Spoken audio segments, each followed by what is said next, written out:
Ladies and gentlemen, welcome back to another Ask That. We've had a little hiatus with the conference, but we are here now. And today I have with me Brandon Minnick. Brandon, how are you, sir?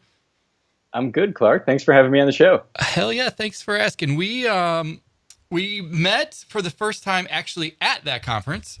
So just recently, a few weeks ago, had a fun-filled conversation for a brief moment as I was like passing through the hallways and drinking beers and whatnot. And then we got to chatting, and here we are now. So thanks for being on the show. You live in San Francisco, so you're on the other side of, well, I guess we're in the flyover states, as people from the coasts call it. You're coming at us from San Francisco. Why don't you give a quick introduction for everybody as to who you are? Sure. So first of all, thanks so much for having me at that conference. It was my first time going this year, and for years prior, folks have been telling me just amazing things about it. They're like, yeah, it's a funny name. It's literally called that conference, but it's amazing. You got to go. You got to check it out. And it truly is. There's something special you have going there with the focus on families, focus on well-being, and it's not just this cut and dry tech conference like a lot of them are. Which there's nothing wrong with that. I definitely love Sure. getting down into the nitty gritty and learning new things in code. But yeah, there's something different about that conference that it makes it kind of more holistic. And so had a great time. And obviously it's at the Kalahari Water Park, so can't complain There's about that. there's fun to be had. But yeah, so my name is Brandon Minnick. I'm a developer advocate at Microsoft, and I focus primarily in .NET and Xamarin and mobile. And essentially, our role as developer advocates is just to help developers. So we all specialize in something different. Mine happens to be mobile or C# or Xamarin.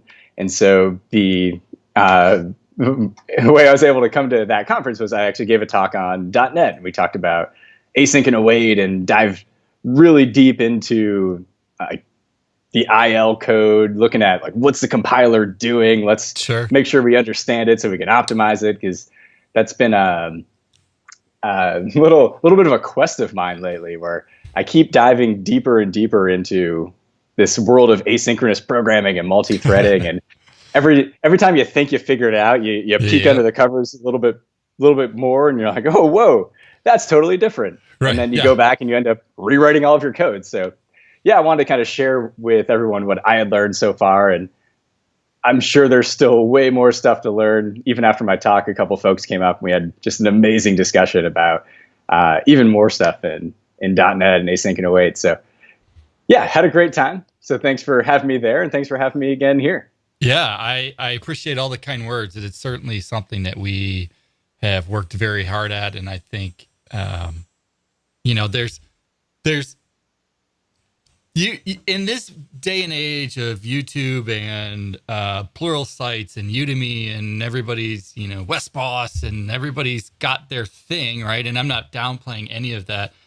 In fact, I think the world is it's a you can go learn something anywhere, right? And you can, even if there's 10 of the same thing, right, you can go find the thing that works for you. And so it paints a really interesting perspective of like, where does a conference sit, right? And it's for us, it's about the people, right? And connecting the people and having the high velocity conversation that, makes you as a human valuable to other humans, right? If we're all here for some kind of service, if you will, to one another, then, that's kind of that's a cool piece of it.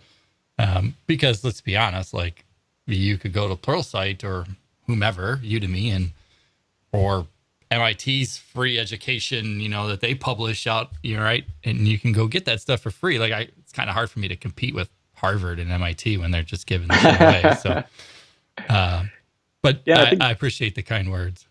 absolutely. And probably, I think the coolest story I had is just when I was checking in. So I showed up, did the speaker check in, I'm waiting in line, and the person behind me is also checking in as a speaker. And it was a young man. He couldn't have been more than 12 years old. And he's at that conference giving a talk. And like that just kind of set the tone for the whole week. It just blew my mind, because where else are you going to see something like that? Yeah, But there's a large constituent of kids who speak, and some kids are making a good salary doing some of the stuff they're doing, which, again, we live in this world where you can't necessarily look over at the guy next to you, guy, girl, whatever, and think, oh, they're just a kid. Like, they could be drop shipping stuff from Amazon or be really big in Fortnite and making $600,000 a month, right? Like, that actually exists. That's a thing. But that's not really why we came here to talk, is it? So you're at Microsoft, and being somebody who lives in San Francisco, Microsoft at least used to not be a very loved participant in the Bay Area, and mobile's a pretty big deal in the Bay Area. There's lots of software developers, lots of mobile stuff. How does Brandon work life and Brandon living in the Bay, like, how are those two things? Can they coexist, or like are people like trying to chase you down and run you out? Well, so it's funny, and you're totally right. Being in the Bay Area, it's all about what's cool. And when you go out into the community and maybe you go to meetups or conferences, it's always what's the cool topic that's out right now, and that'll get just hundreds of people showing up. Like, sure, I've started getting into GraphQL recently. Amen. And I love it. Hey, all right. But the weird thing is, so my background's in .NET, and so I come at GraphQL from the .NET side and started thinking about how can I do this. But GraphQL has been alive and well in the JavaScript world for years now. A long time. Yeah. And so if you ask anybody in the JavaScript community about GraphQL, like, oh yeah, well, we did it at my last company and we're doing it here and X, Y, and Z. But if you go to somebody in the .NET C# community, you'll kind of get oh yeah, I think I've heard about that, but isn't it the same as OData? Yeah, I was gonna say, yeah. Is that OData vNext? Yeah. And so what's interesting is you're totally right. Here in San Francisco, we definitely love being on the cutting edge. And part of that is like, what's the cool new framework? What are the cool new tools? And so you go to these meetups, like the one I went to with GraphQL, and there's hundreds of people. There was one at that Airbnb hosted at their headquarters a month or so ago. They actually charged $7 to get in, but they provided food, drinks, and beer and wine. So totally worth the $7. But it was sold out, and there was probably 150 people there who also paid $7. And then I'll go to a .NET meetup, an Azure meetup, Xamarin meetup, and a good size showing there is about 20 people. So yeah, it's this interesting dichotomy. I mean, part of being out here, it pushes you to learn new things and always get better and constantly improve, because if you kind of just stay on your heels, you get left behind. But yeah, at the same time, we're working on just kind of improving that kind of the appearance of Microsoft. And it's going to take a long time, because Microsoft, through the Ballmer era, definitely did a good job of beating the drum about it's only about Windows. So if you want to do Microsoft stuff, you got to be on Windows. You got to be a .NET developer. Yep. Ballmer said some cores. nasty things about open source and Linux. And that was really what turned off a lot of the open source, Linux, basically anybody outside of the Windows bubble, those communities from us. So I think that rightfully so, they look at Microsoft still in that light, because that's who we were 10, even 5 years ago, before Satya Nadella, our current CEO, took the reins. But yeah, it's been a really cool journey. Like, I've been at Microsoft for about 2 years now, and I was with Xamarin before that. So okay.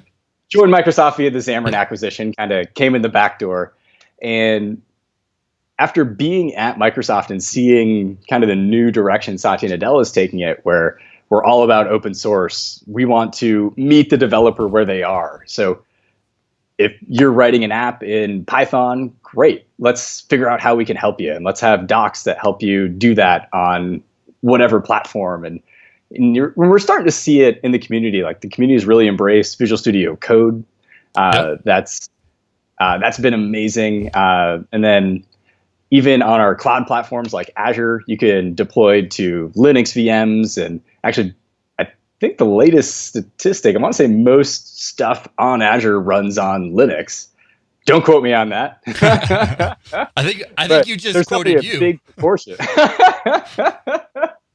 But yeah, a big proportion of our tools in the cloud actually run on Linux servers. And so there's been this huge shift internally in Microsoft, and being in the company, we see it. And that's actually kind of, well, it's got to start there, right? I mean, if the culture is not right inside, it's never going to be right outside. I mean, that's the reality, right? And so, yeah, what we're trying to do is beat the drum and show developers out there that, hey, we're not just all about .NET. We're not just all about Windows anymore. Whatever you're doing, whatever framework you're working on, whatever platform you're working on, we probably have a tool that can help with that. And so that's kind of been the mantra of the developer advocate team that I joined about a year ago.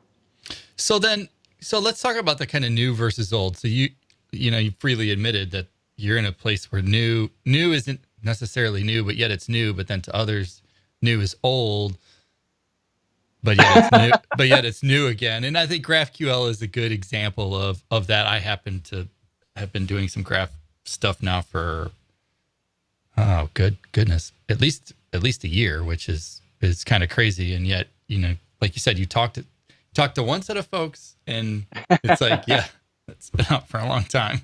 And you talk to another set of folks, and it's blazing fast. So where like, when is it about doing it right? You know what I mean? You're living in a place where you have a lot of new and others, and okay, do your own thing.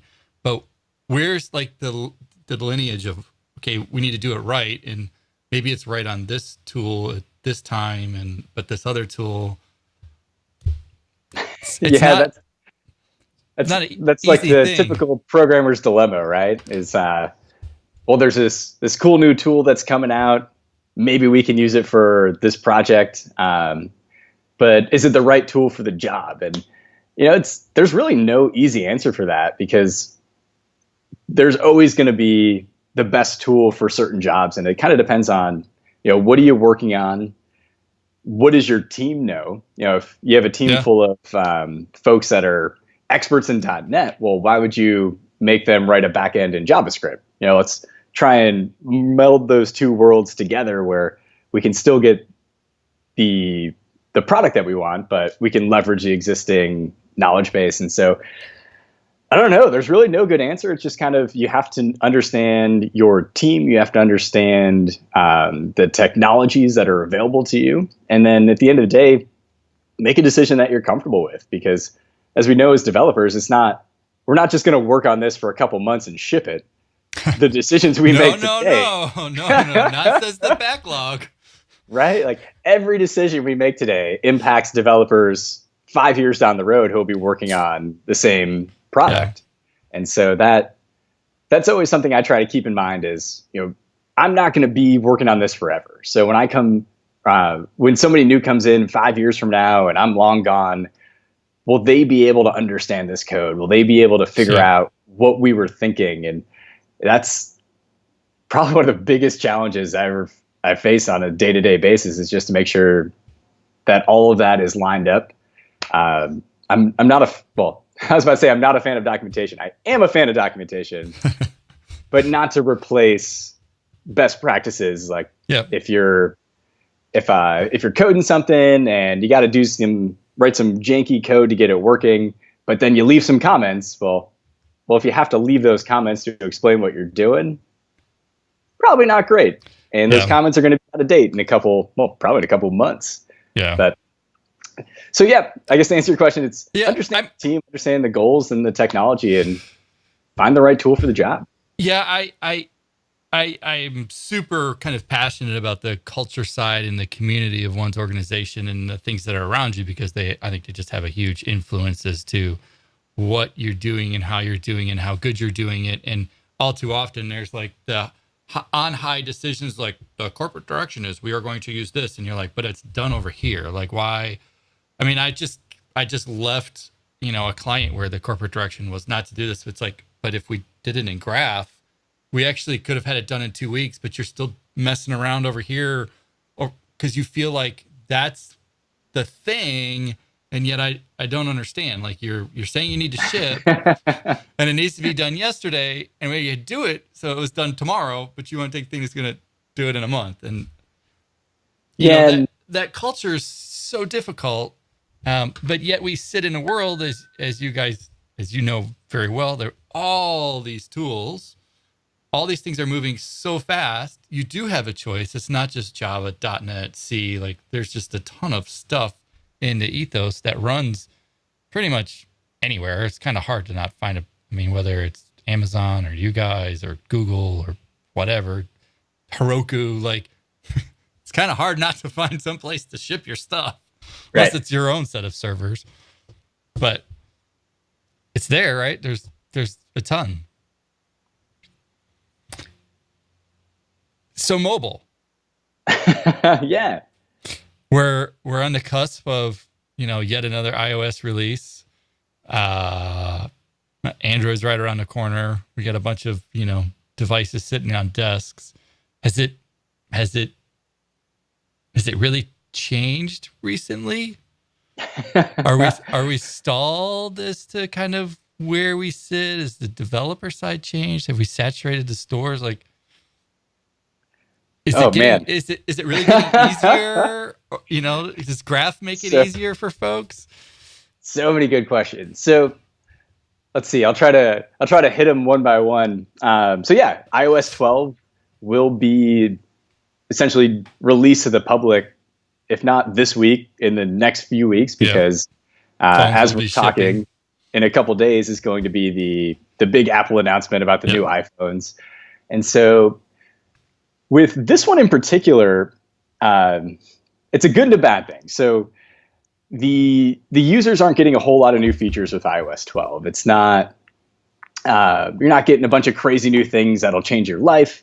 They really buckled down and just focused on performance. Let's make the operating system run faster, more battery efficient. There are a couple new tools that we get as developers, and probably the biggest one is there's something called ClassKit that teachers can take advantage of for their classes. But really, from a developer standpoint, I didn't have to change anything. I have an app in the App Store, and this is always my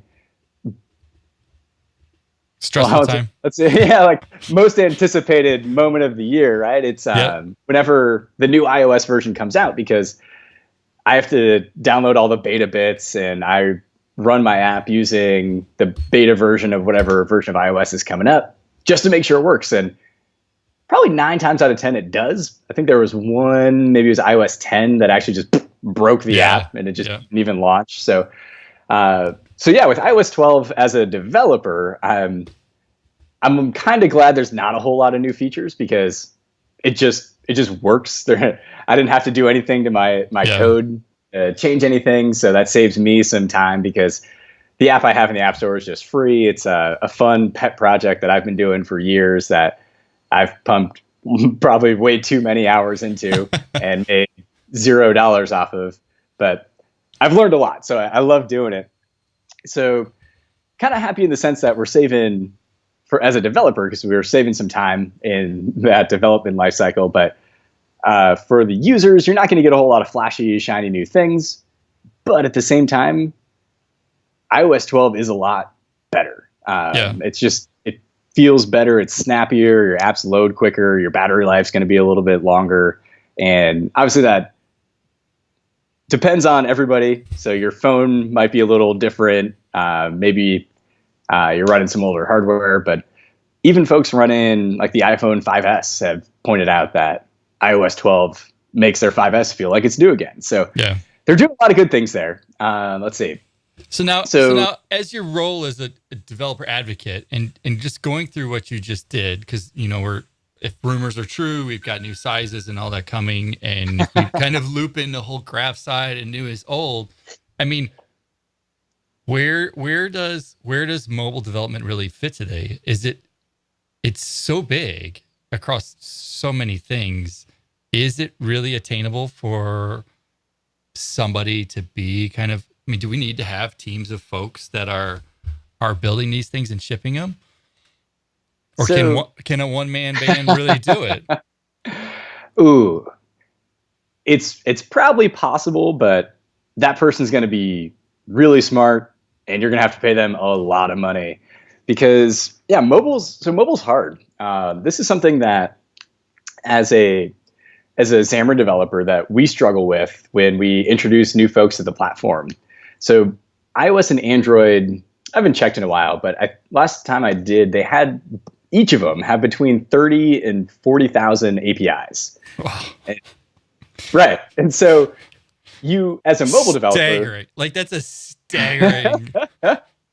Right. And so you have to understand, I mean, you're never going to know all 30,000. I couldn't rattle them off to you, but you have to understand that. And then you also have to understand the mobile paradigm where we have these pocket-sized computers, but this has a very limited battery life. The CPU's not as good as the servers we're used to putting our websites on. And so you can't get away with a lot of things that you can on the server side, because I've seen server code that I would never put into a mobile app because it's not doing threading properly. There's all these performance things that are just blatantly locking threads, and it's just bad. There's memory leaks everywhere, but for them, it's like, oh yeah, well, we reboot the server every Sunday night at 2 a.m. and that fixes everything. It's like, I can't do that with a mobile device. So, one of the biggest problems we have with Xamarin is it is in C#. The C# community is amazing because you can create desktop apps, you can create web apps, and so we get a lot of web and desktop developers going, oh, well, I know C#. I can use Xamarin. I could be a mobile developer now.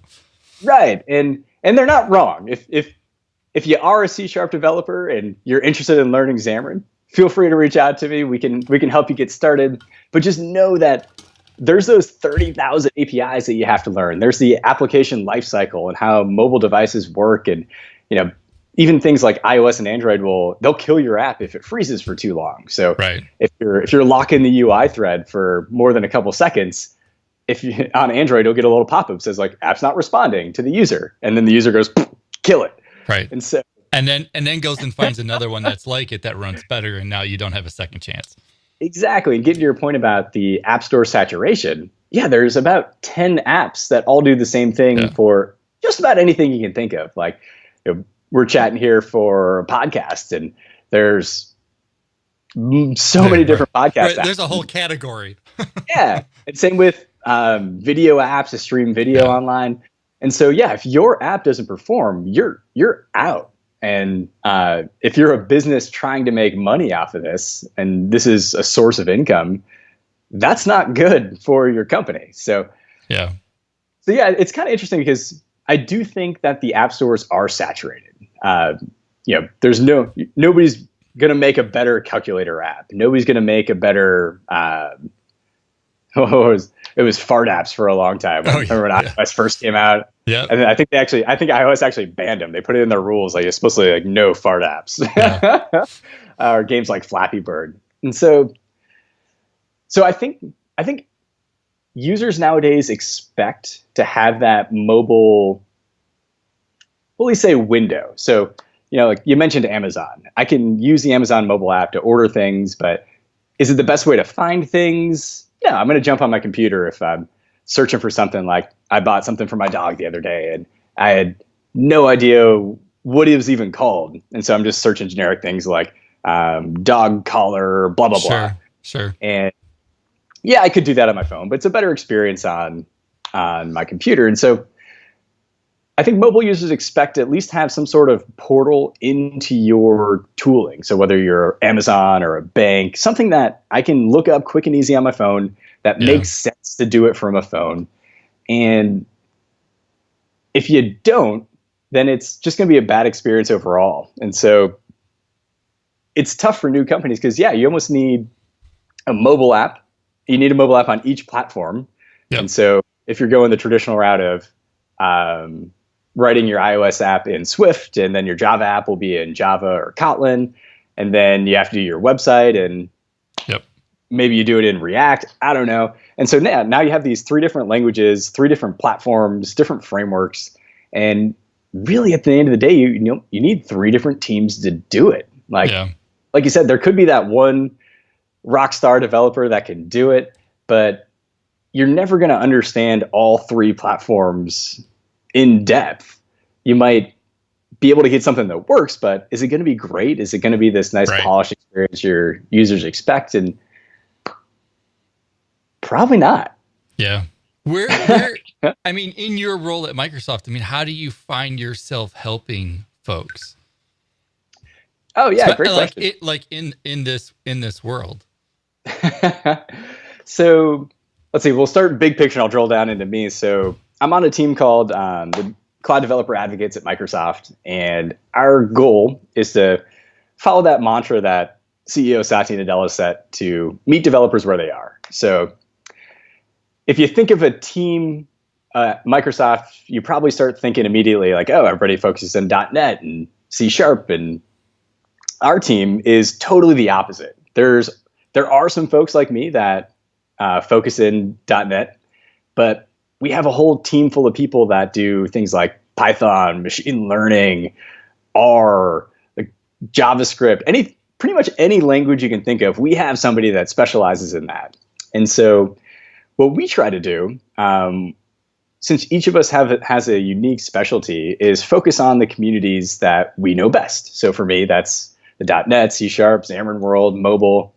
And so for me specifically, where I like to help out the most is with Xamarin, because we've already talked about how hard mobile is to learn. And then you add Xamarin on top of that, which at the highest level, Xamarin just wraps every single iOS and Android API into and exposes it in C#.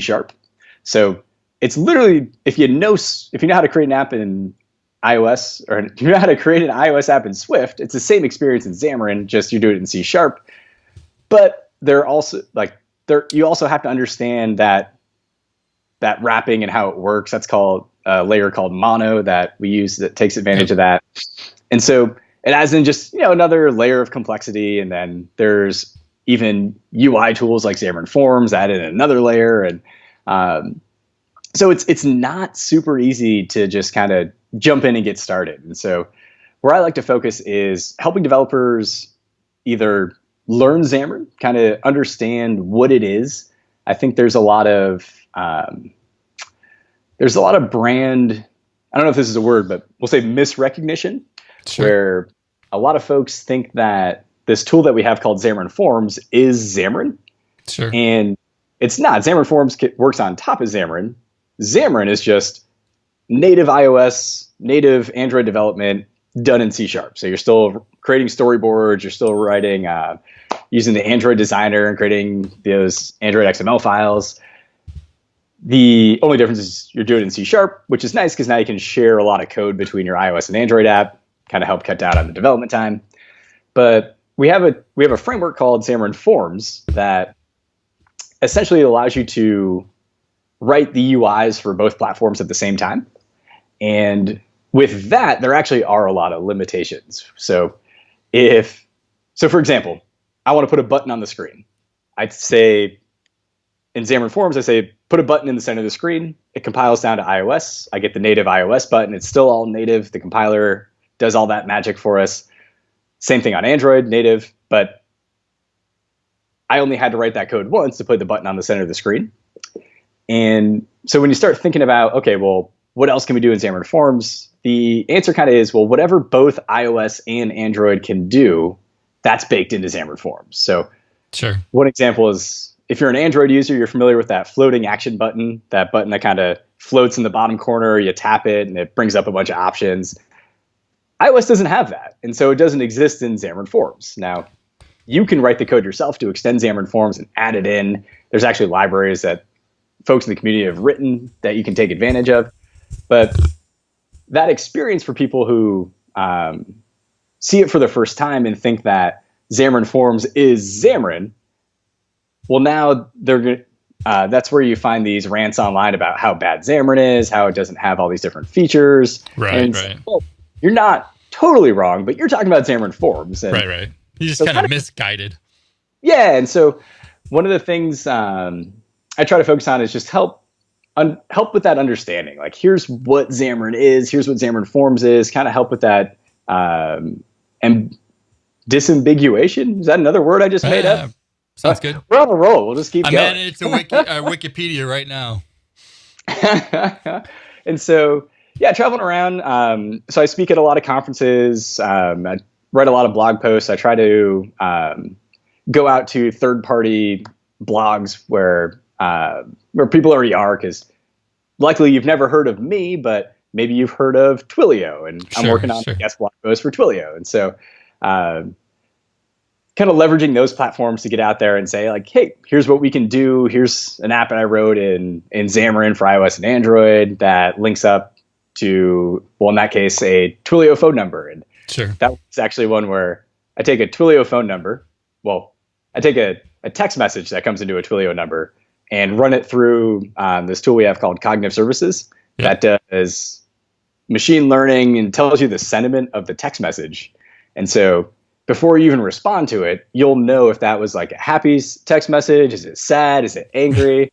And that was just something I made on my own, because you get these text messages. Well, at least I do from my wife sometimes, and you're like, ooh, is she mad at me? Did I mess up again? Like, and it's hard to understand tone in a text. And so I kind of set one of those up and reached out to the folks at Twilio. I was like, hey, what do you guys think? And they're like, this is great.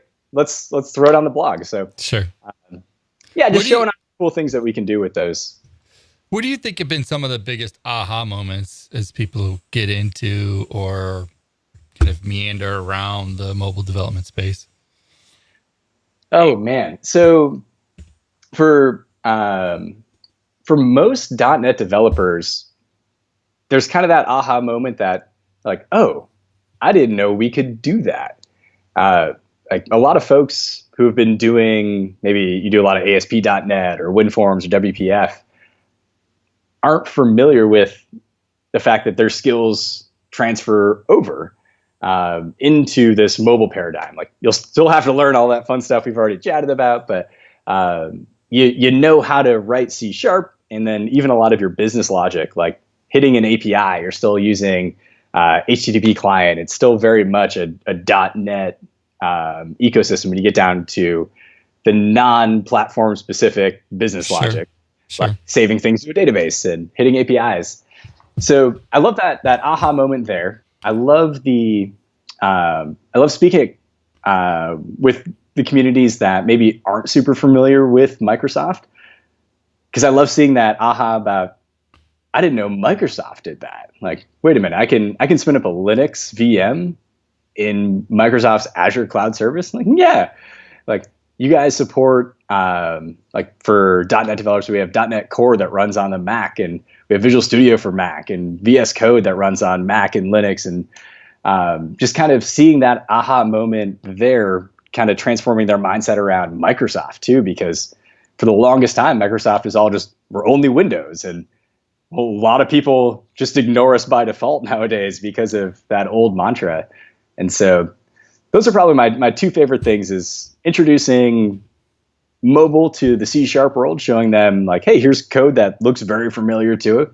And like, yep, I can read that. I get what's going on.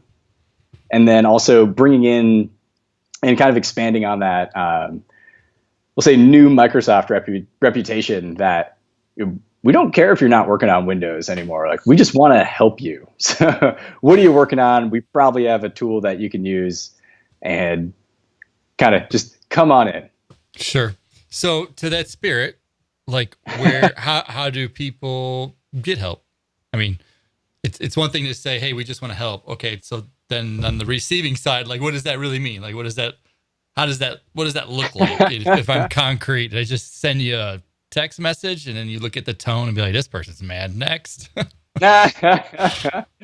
So our goal is to be very active in the developer community. So hopefully you know somebody on our team. I think we have upwards of 60 or 70 developer advocates right now. And when we were creating this team, the idea was, let's find folks that are already involved in the developer communities, that are speaking at conferences or writing blog posts or making videos, whatever your specialty might be, and leverage that existing relationship that you have. So we do have a website where all of us are listed, and so we'll throw that in the show notes for anybody that wants to check it out. Sure. But so if you don't already know of a developer advocate in your community, you can check out that link and see where we are. But our goal is to come find you.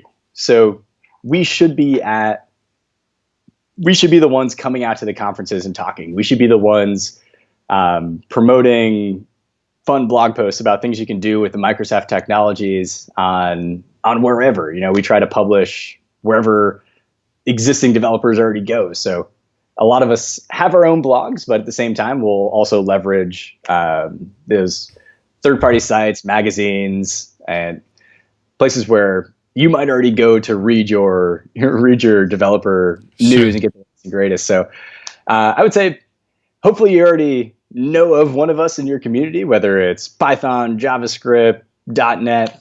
But if you don't, check out the show notes. Give us a shout. All of us are on Twitter. My DMs are always open if anybody wants to message me and learn more. Even if you're a JavaScript person and I'm not, that's okay. Reach out to me. I can connect you with somebody, and we can help you find out where we're going to be. We also have a calendar that we can share that shows all of our upcoming events. And again, it's rare that we host our own events. It's mostly us going out into the community where the developers are. Sure. Well, and we're here now, right? I mean, we're having this conversation, so I would encourage anybody who's watching, whether or not you're on YouTube or Facebook or whatnot, to leave a contact or get in touch or use our link to get to you. Like, that's why we're doing this, right? It's connecting people through whatever means kind of necessary. Yeah, and probably the best thing about our team is we're not in sales, we're not in marketing, so we don't have sales quotas. It's not like we have to sell 100 units of Azure or whatever the sales folks. Is that what it is in units? Like, you have like 8 cartons of. Here's your Azure, sir. Right. Here's your truck container. Thank you, Scott Guthrie. Yeah, and we're also not. There's no thumb on us from the marketing teams to say, like, here's a new product coming out, you have to promote it. And so we're very much true to the developers in our community. If a new product comes out from Microsoft, well, hopefully we know about that ahead of time. We've been able to test it out with the teams and give them feedback, and hopefully they've reciprocated and listened to the feedback. And 9 times out of 10, that is what happens. But if a product comes out that's not great, I'll tell you it's not great. There's no rule that says you have to use Microsoft products for everything, and a lot of times there's a better alternative. Sometimes there's a better alternative. and so that's what's kind of cool with our team is we're all very honest about what's good, what's bad, how can we help? Like, oh, don't touch that yet. It's still about a year away from being stable. And a lot of that is just because we're not in a sales or marketing org. We're in the engineering org, rolling up to Scott Guthrie.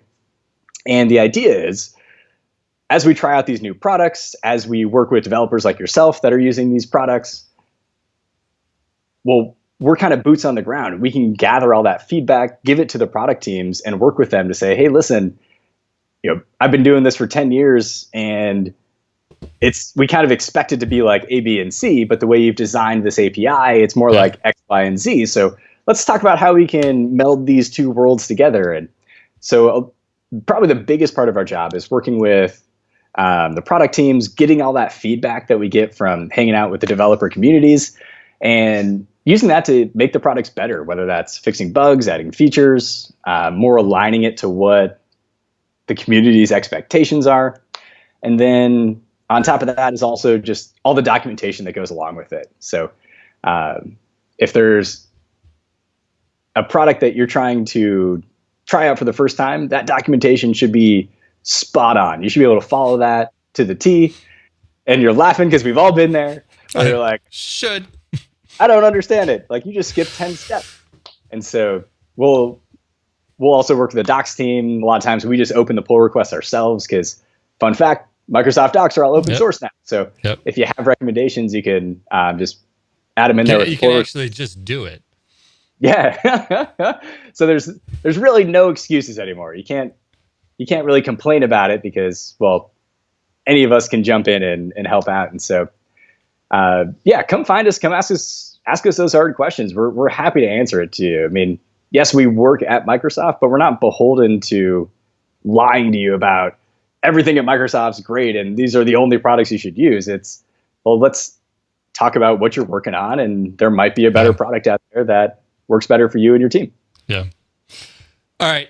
Before I get to my last question, I want to extend a bit of gratitude towards you. I do it with everybody who's on, and I want to just thank you for not just coming to that conference. And I mean, we're obviously a plane ride away, so the effort to come is high, and I appreciate you coming and sharing. But more so, I appreciate the fact that just the energy that you have around you. I think we often in our industry, you could certainly find others who like want to live in this like swarm of negativity and everything's bad and whatnot. And I think that that's just bullshit, and people need to get out of that mindset.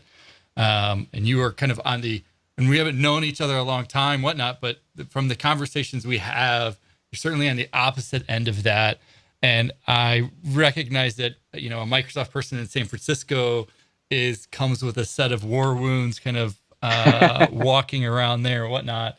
And just thank you for that kind of upbeat piece, because I think it's infectious around everybody who's around. So I appreciate that. The last question, and it's a question that now that we've already had the conference, now everybody kind of knows what it is. So some people have prepared and others have not. But what does community mean to you?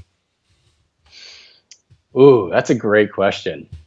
So I think the foundation of the community has to be helping each other.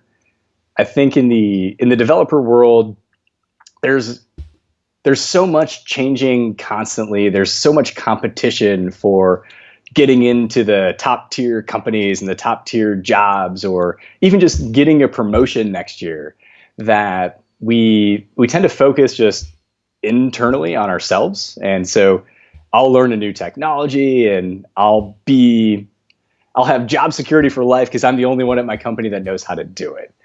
And what I've found is just the opposite. I love helping people. I would love to teach in my retirement goals. Whenever I'm finally burnt out from being a developer for decades, I'd love to go into teaching and maybe some sort of professorial. Is that another made up word? I know you're rocking the new English dictionary.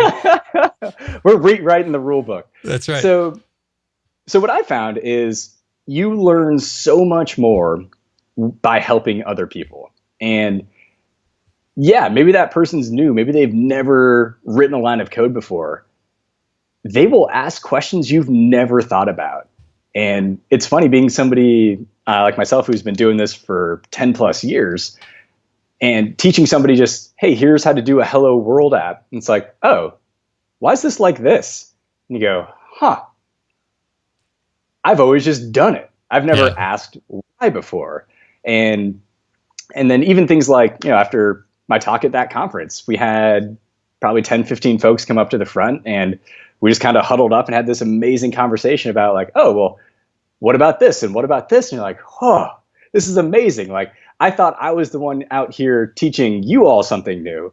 Here I am, teacher becoming the student. And I actually left that day, went right back to my hotel room and committed some new lines of code to the same app that I'd shown off in my presentation, because these folks are like, hey, how come you're doing it like this? You can do it like that. I'm like, I never knew that. And so the more we help each other, the more whether it's in person, whether it's writing a doc, like the next time you're working on something and you're struggling with it, we've all been there. We've all struggled to learn something new because maybe the docs are missing a couple steps, or maybe it's a brand new tool that still has a couple bugs in it. Just write it down. It doesn't have to be this elegant blog post. You can just tweet out a couple of lines on Twitter or throw it into a self-answered question on Stack Overflow, somewhere else where folks can find it, because all that does is up-level all of us. So the next folks that come along, they don't have to go through that pain again. They're past it thanks to you. And we kind of tend to forget that the world we live on is built on the shoulders of giants. You go back 100 years ago, the math concepts were there. The physics concepts were getting there. We're just starting to learn about electrons and how that works. So computers are starting to be formed, but like none of that exists 100 years ago. And yet here we are. We might be a C# developer. We might not know how to design a microprocessor, but we use it every day. And that's all thanks to the folks before us. So as we just continue to help each other, you learn and you grow, you become a better developer, and everybody else does too. Instead of focusing just internally, like, I'm going to be the best, I'm going to learn everything, which you should want to do that. But at the same time, as you're learning stuff, share it with the community, because that's how our community gets stronger. Yeah. And it's just to kind of double back off what you said. I couldn't agree with you more. I think you also have to find, and I think all too often, some think one's community can only be this thing, right? I think if you're uncomfortable in however you define community, maybe Twitter's not your thing. Great, then don't use Twitter. Like, go do the other thing if that's what you're more comfortable with. I don't think that just because Handsome Man blogs every day that's the only way to go do it. No, you go do what works for you, and somebody around that will also have that same relationship with you. And so, amen, brother. Like I couldn't agree more. I always think about scale, and conversation is super high velocity. Let me just write it down or record it or put it somewhere else, and that then easily enables somebody else to do it, so that you can continue to focus and go learn. So definitely. And the probably the best part about all of that is I've tried to, I've hit some roadblocks where I'm like, oh man, I keep hitting this bug. How do I get past it? I Google it and I find a post that I made or an answer that I answered on Stack Overflow. I'm like, oh man. But I didn't have to reinvent the wheel again. It was right. Still right there. So it's also helpful for me individually as a developer, because it's kind of storing banks of memory elsewhere that I won't remember in 5-10 years. Sure. Before we leave, how do people get in contact with you? Where can they find you? What do you got going on? Yeah, thanks, Clark. So I have so active on Twitter. My handle is @thecodetraveler. So we'll throw that in the show notes. Feel free to follow me. I'm always tweeting about .NET, C#, Xamarin, mobile stuff, or connect with me on Twitter. I hate email. Emails get lost, and there's too many of them. Working at a big company like Microsoft, you get CC'd on everything, and so it's tough to filter through the noise all the time. Whereas when somebody sends me a direct message on Twitter, I know that's for me, and then we can have a good conversation. So please feel free to reach out to me on Twitter. I do have a website, codetraveler.io, which we'll also put in the show notes. And if you're interested in any of the events that I have coming up, I have a list of my upcoming events on there. And yeah, reach out to me anytime. I love having conversations, whether it's one-on-one like this or whether we post it on YouTube afterwards. It doesn't matter. Let's just have a good conversation. Maybe if you're in town, let's grab a coffee and hang out. Amen. I love it. And like you said, we'll put it all in the show notes. With that, Brandon, thank you for the time today. I appreciate it. Appreciate you being on. Appreciate you sharing. And for anybody who's watching, got a question, go follow Brandon, follow us, leave a comment, give us a thumbs up, yell at us, Just say nice things. We'll say nice things back. How's that work? I love it. Thanks again, Clark. Thank you.